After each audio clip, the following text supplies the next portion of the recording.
Hey friend, this is Eric from Miller Music, and in the video today I want to show you 3 different ways to use automation inside of Studio One. Let's jump in and check it out. Okay, so the first way is to set up a volume automation. You'll want to use a volume automation if you're doing an intro, like a slow fade in, or at the end of your song, a fade out. You can also use volume automation if there's a certain part in the song where you want to bring it down or bring it up. You can actually draw that right in to the automation channel. So inside of Studio One, if you click up top here, there's this little squiggly line, and what that does is it actually turns on the automation track, if you will. So it turns on that inside of each channel. And then what you want to do is to add a volume or pan.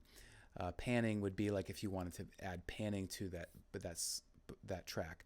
But we're going to do volume. So you would click add remove, and you would just click volume here and then the add button right there. So it's super easy to set up.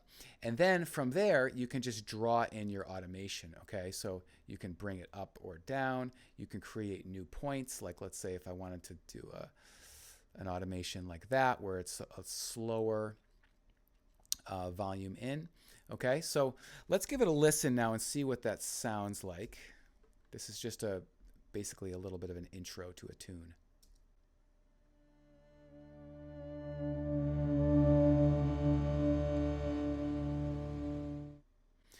Cool. So it made a nice long fade in. Hey, real quick, I wanted to let you know of my brand new community called the Miller Music Club. This is a place for songwriters, producers, and guitar players to learn, collaborate, and share their music together. Every month we do a live call, and we also do a live challenge or a challenge for the month. And additionally, there are numerous ways to connect with other musicians on our platform. So to learn more, just click the link in the description below.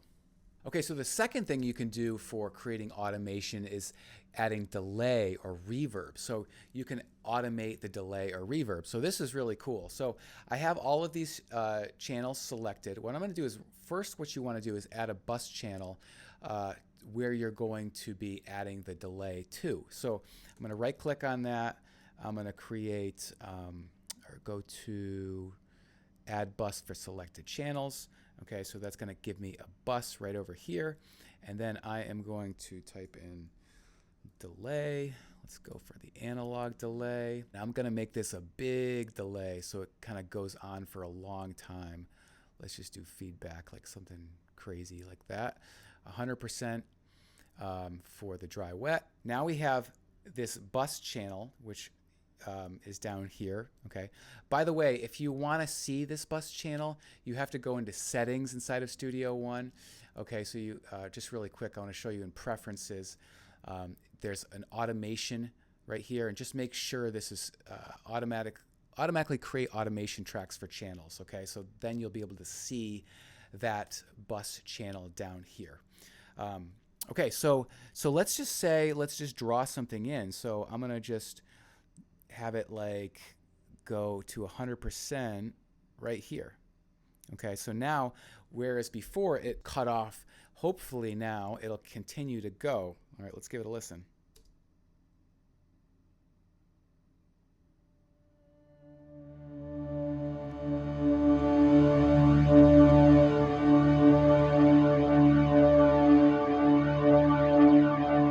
And it's going and going and going. All right, so that's a little bit much. I'm going to turn that off now. I'm going to turn that off.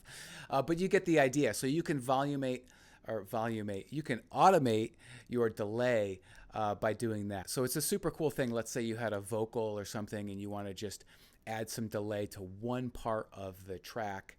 You could do that using this automation technique. Okay, so the third way to use automation is really simple, and that's to automate your tempo. So inside of Studio One, you have a tempo track. If you click the drop-down menu up top here, you'll see that there is actually a tempo track right there. So if you click on that, it'll open that up. Now I can see my tempo track. I made it a little bit bigger. So let's say you wanted to like decrease the tempo. You can draw in the tempo right here. So I'm going to click on that, and let me click and create a new one, and I'm just going to drag it down. Okay, so now I'm dragging it down. So now it's going to be like the tempo is going to automatically go a lot slower, going from 80 to 56. Okay, so let's just check that out.